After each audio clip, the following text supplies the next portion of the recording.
So here we are, very first episode of iDecided, the podcast for iDecide.co, which is going to be talking to people about their experiences with end of life, with loss, with love, and everything else that we have happening to us in our lives. And today I want to introduce my very first guest. I'm so excited to have her on. Her name is Jackie Bloom. And Jackie has an amazing business called The Helping Hub. And The Helping Hub, Jackie, welcome. Do you want to tell us a little bit about it? Thank you, Rechelle. I'm so excited and honoured to be your first guest. This is awesome. And congratulations on the launch of iDecide and iDecided. The Helping Hub essentially is a website where people can go online and gift each other services when they're going through challenging times.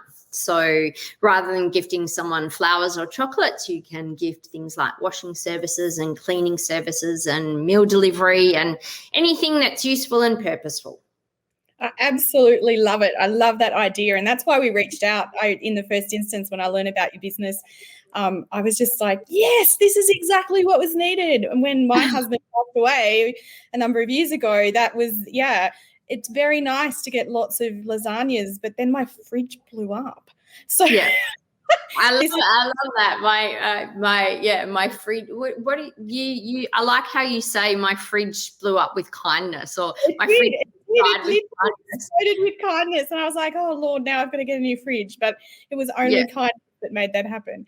So what we're going to do today is I've only got a few questions. We'll make it really quick, but essentially what I wanted to do is start the conversation around death and loss. And I know that you've had experience in both of those zones and we've had that conversation. Only talk to me about what you feel comfortable about. At any time, if you want to stop, we can, and we'll deal with that as it comes up. So the first question I have for you is just tell us a little bit about yourself, which you've already done with regards to the Helping Hub, but more about your story. And if you're comfortable that journey through some of those difficult times that you've had, and, you know, whether that was a loss of someone close to you or it was a loss within family. Okay, thanks, Rechelle. So look, we've unfortunately I've experienced quite a bit of adversity throughout my life, but probably the very first and most difficult situation was actually losing my brother-in-law, Rob. He was 37 when he passed away, and left my sister with 4 children under the age of 10. And he, devastatingly, he had cancer. And originally when he was diagnosed, he was given 6 months to live. And he managed to I guess, fight the disease for 2 years, which was quite phenomenal. But, just working through that whole scenario and the going through the process with my sister over those 2 years was just, horrendous. It was such a difficult time for her. And he was my big brother. And then less than 12 months after Rob passed away, my mum was then diagnosed with breast cancer. And so our family was just, it was almost like we couldn't take a trick. There was no break in between. It was Rob dying and then mum diagnosed, and then mum's journey was also sort of over 2 years. And then eventually mum died as well. And, it's interesting because you think about it and you think, well, eventually with a partner, and I'm not suggesting that it's any easier or different, but, one of the things when you lose your mum or a parent, they can never be replaced. No one will ever replace your mum. Eventually a partner you can, or you might find someone else along the way, but no one ever replaces your mum. No, and, I hear you on that. And having it happen over that time frame is so tough as well, because you just kind of move through that first piece and you're starting to grieve and go through it, and then it hits you again. And it's so tough. Thank you so much for sharing that. We really my pleasure. Yeah. So and I have to then say, that the other really difficult time was my divorce. So yeah, that I think for a lot of people can be considered, like a death, and they typically say that divorce is second in line to trauma after death. So, absolutely, and unfortunately, there's still grieving, isn't there? You and I have had that conversation. It's like grief doesn't just come from the death piece. It comes from other loss, and that loss can absolutely, it's around things like divorces or even friendships, really long reigning friendships, and something happens and you lose. There's still a grieving process. I think one of the things that's happened really very much in that sort of in the last 12 months in 2020 with COVID has been so many people have actually learned what it's like to feel loss, not only through the horrible nature of what the pandemic has been, but also because they've lost some of their freedoms. And it's when we talk about the mental health stuff that comes along with that, I think that's been interesting that the whole globe now has experienced that kind of difficulty.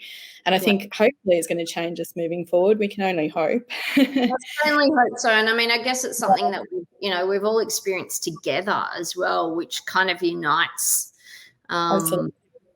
Yeah. So moving on from your experiences, I guess what we wanted to talk to you a little bit today was around if there were 3 things that you could do to sort of make that experience easier or better, whether it was through the loss of family or going through the divorce, what would that have been? What would have made life a bit easier? Oh gosh. That's a really difficult question. I think in some respects, knowing what to do would have made it easier. But, until you've been through it, you don't necessarily know what you need to do. But I think having something that making life as easy as possible and having resources that make life as easy as possible. So resources such as, iDecide, where you do have all your information in one space that you can go to. Having something like the Helping Hub where you've got access to services in one space that people, when they want to help, know how they can help. It's just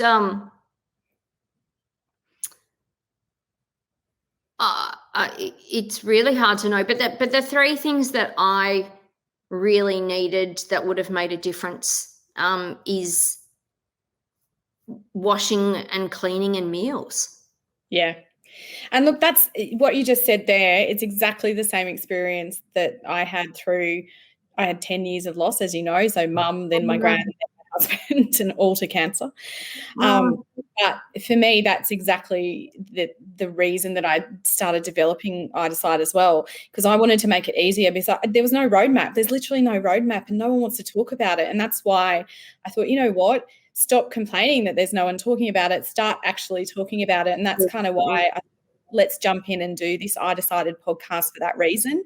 And so I'm interested to know about your preparedness now, having gone through some of the stuff that you've gone through. How prepared are you? So, do you have documents in place and where are you like completely underprepared still? I definitely have documents in place. I have my will sorted, and I also made sure that when I divorced, I updated my will because the most important thing to me is that if something happens to me, my children are covered and have everything that they need. And with that is also aging in place for the kids in terms of, at different life cycles, depending on how old I am when I eventually go, that my will covered those things. And then that's amazing. And I love that you've done that, because that's something people don't think about. They kind of go, I'm naming this person to help my kids. And then that person ages out and they pass away we're all going to go eventually. And that's the thing. You have to have those thoughts. I love that you've done that. That's fabulous. Yeah, so you need to have those contingencies and also know that, whilst you might be writing the will or creating your will, and at that time your children might be 10 or 15 or whatever it might be, and then eventually, they're 18, and legally considered an adult, and therefore their needs change as well, and they're no longer at school, but they might want to go to university and might not be able to afford to, or they need a car, or they need a deposit for a house, whatever it might be. But you can help steer and stipulate what and how you can still help them even if you're not around. Yeah. So that's just so important. It's awesome that you've done that. I love it. Thank you. And then the other thing that I have also done is I have life insurance in place as well. Yep, big one. So that was really important to me. And certainly being a single mum as well, knowing that if something does happen to me, that the kids are taken care of or will be taken care of, and having that life insurance, I suppose, for me is like a little, not a backup, but it's I guess a contingency plan, that it's a safety net, a safeguard that that my kids will have something. So out of interest, previously, did you have a lot of that stuff in place? Obviously you had a husband and you've gone through a divorce, but before that, were you really vigilant about all that documentation, or was that just sort of something, we'll get around to it? Is that? I had always had a basic will in place, even before I had children. Not that I had a lot to leave anyone, but I don't know why, I just did have. And I think the most important reason why I had one in place was I became a director of a company at a very young age. And so, that as being a director of a company leaves you exposed to so many things. So I did have to put a will in place, probably even more so to protect my husband at the time, than anything else. So, I have always had a will. And then life insurance or insurance was something that we had to consider again through the business is, okay, well, what part do I play, or what role do I play as being director of the company? And then could I be replaced? And based on what we were doing at that time is probably not, because a lot of our IP was part of what I was already creating. So that's when we also discussed life insurance at that point. I am so glad that you have stuff in place. That's what iDecided is all about. Storing, sharing your stuff, telling people where it is. It's just such an important thing. So that's awesome. How could I use it in my instance? If I've got these things in place, but now I have a new partner, he wouldn't have a clue where to get any of this information. Or my sisters are around, but what do you do? Yeah, that's it. I think it's really important to do that planning piece, and that storing and sharing is why iDecided came about, for that purpose, because everyone has different circumstances. Like I'm the same. I have a new partner, but my husband passed away. I've had to do that aging in place stuff for the kids, making sure that, whomever's listed are the right people for the right ages for them, but also putting my stuff in one place so that people know where to go, because at the core of me, if I go, my children are technically orphans.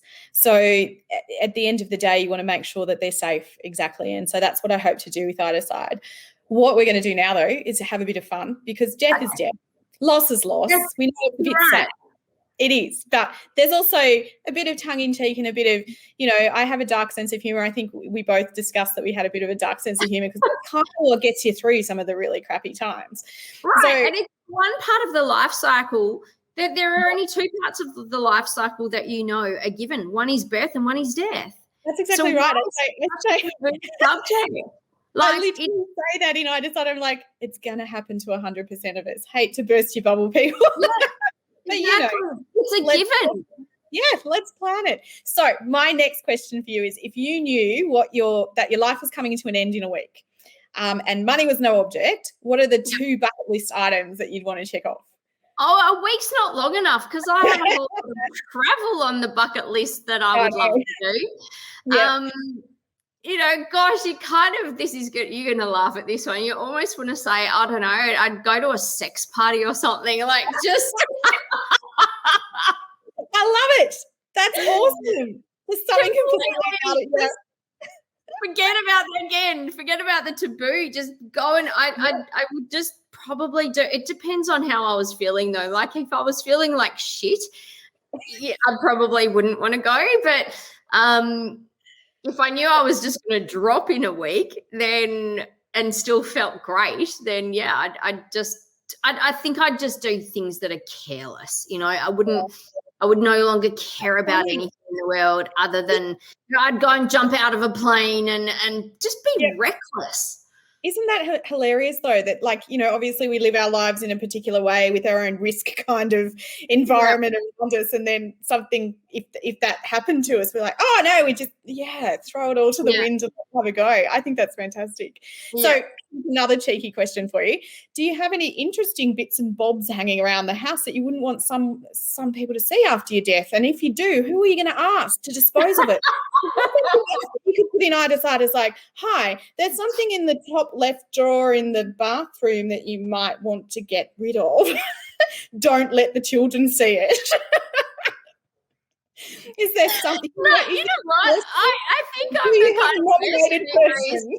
I want the kids to find out that I had fun in my life. That's awesome. I love it. So the next question, discover it and go, oh my God, what was my mum doing? Oh my God, I didn't know. Okay, so if you could plan your own celebration of life, where would it be, and would you have a theme? It would be in like Mexico or South America somewhere. Yep. We would be Latin dancing. We would be drinking French champagne, and we would be eating magnificent hors d'oeuvres or food of some description. It would just be a big bloody party, and a big party. Yeah, everyone would be having an absolute blast.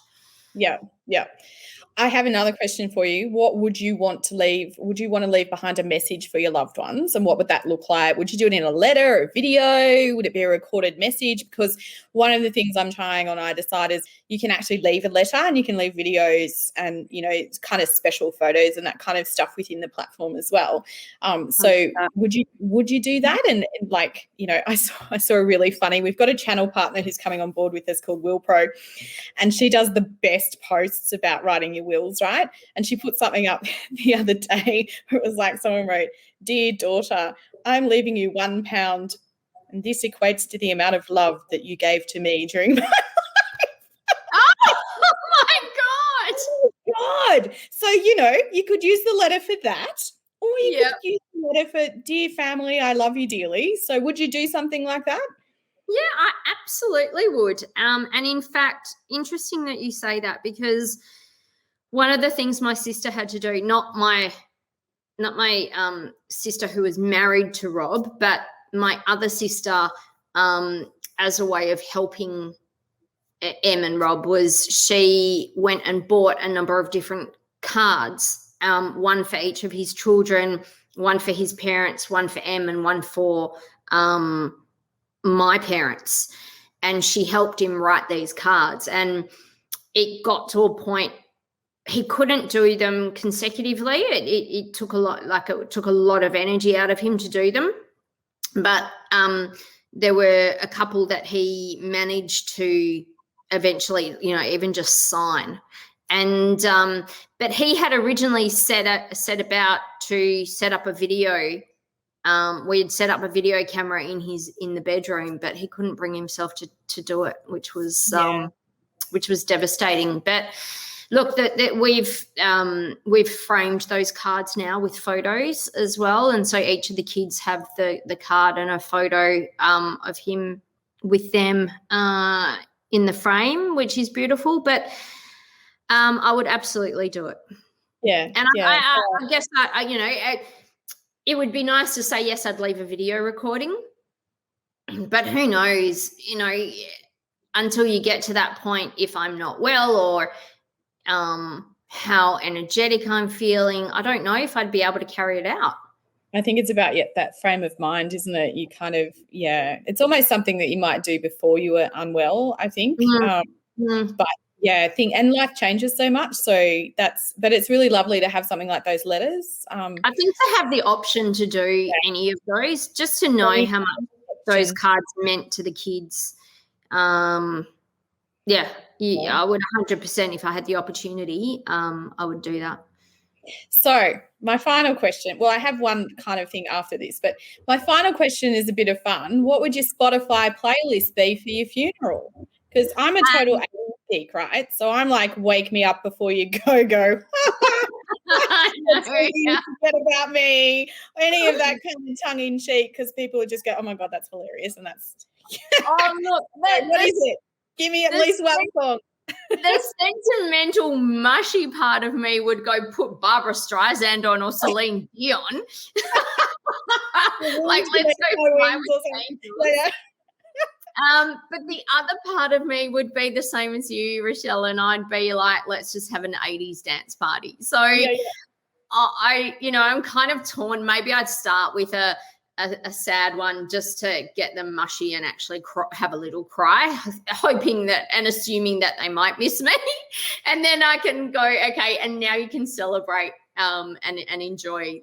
So that's awesome. I love it. Maybe that's what I'll do after we finish here. I want you to send me through 3 songs that you whack on your Spotify playlist, and we'll make a Spotify playlist and we'll I reckon that's what we'll do. We'll have like a whole huge amount of them by the time we're done here. Cool. Yeah, that's brilliant.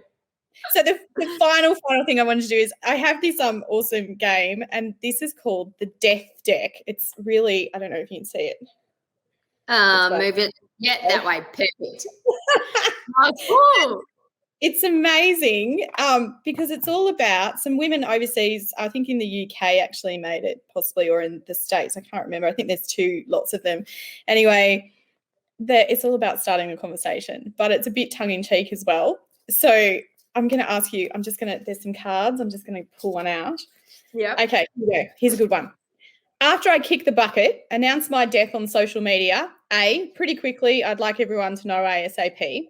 Never, please don't tweet my demise. Or C, whenever I really don't care, I'm dead.